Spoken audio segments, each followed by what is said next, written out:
I'm a huge fan of the modern note-taking and knowledge management apps that have come about in the past couple of years. Roam Research, Notion, Obsidian, Logsec, all these are great ways to keep track of everything that you're learning about and everything you need to do on a daily basis. Even with these incredibly powerful apps at our fingertips, I still think that Apple's relatively bare-boned Notes deserves its place in any note-taking system. Today I'm going to share with you the top 3 reasons that I still use Apple Notes on a daily basis, even though I'm so heavily invested in Roam Research.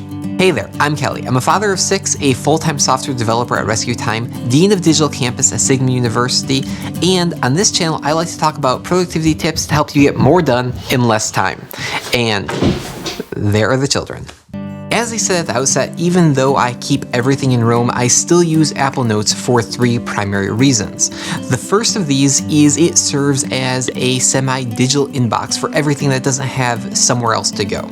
Audio recordings, those go to Otter. Tasks and to-do, those go into Roam Research or Things depending on what I'm using at any given day. Things I want to read later, those go into Instapaper or Readwise.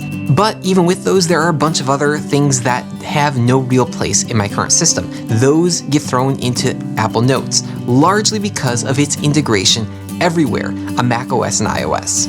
Perhaps my biggest single use case is Twitter. Say I'm scrolling through the Twitter app on either the Mac or my iPhone, and I see something that sparks a thought and I want to think on it at a later date. I don't want to take the time to think through it now. I also don't want to take the time to copy over to Roam Research to start that process later. Instead, I just want to bookmark it somewhere that I can review it at a later date at my convenience. Sure, I could use one of the many great read later services, such as Readwise or Instapaper, but I found in my experience they don't work the best for tweets, and I don't particularly like how they integrate with my other services. So I just use the native share button, send it over to Apple Notes, and I just queue up a long list of things that I can review at, a later date whenever I feel like sitting back and browsing through these things. It's a bit ridiculous, but this is my favorite use for Apple Notes. Because of its tight integration into Apple's OSs, it is available almost anywhere, and you can add almost anything to it. Going back to that use case of tweets before, in the past I used to email those to myself. I used either a third-party app to just quickly mail it to myself, or I'd open up the Compose sheet and mail the link to myself. I really didn't like how this cluttered up my email inbox. It just made going through that at a weekly basis really frustrating. So instead, now I have everything that I really want to read at some point in the future, all collected within Apple Notes. Use case number 2 for me is a daily scratch pad. Now, if you've been around on this channel for a while, you know that I love pen and paper, and I will prefer that as an actual daily scratch pad over the digital any day. However, there are certain times when it is really inconvenient. Say I'm out and about and don't have all my notebooks with me, or I'm sitting in the mechanic shop waiting for my car to get an oil change. I don't really want to pull out all those notebooks, and so I'll oftentimes open up a little Apple Notes document just to keep track of what I'm working on and what I really want to get done at that given point in time.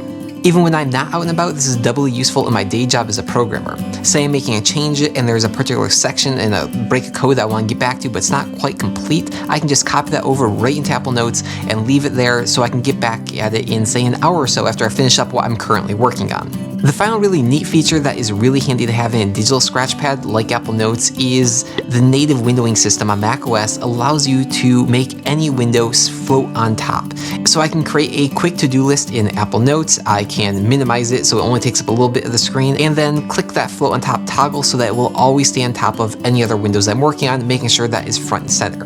In this way, it's replaced Apple Stickies app that I used to use all the time. And then the final reason that I use Apple Notes in addition to all the other productivity and knowledge management apps is for its inbuilt sharing features. Sure, it's not as robust and as fully featured as something like Google Docs, but that is exactly its benefit. Say I'm planning a future trip to London with a friend or a future family get-together. I can share a single note with that friend or a bunch of family members, and we can do planning together all right within the app.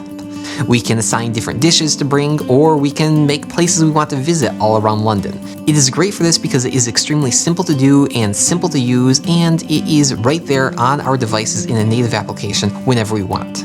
So there you have it. Those are the top 3 reasons that I use Apple Notes. What about you? Do you use Apple Notes? Anything that I really missed out on that you think I should check out? If so, please leave it in the comments down below. Until next time, bye.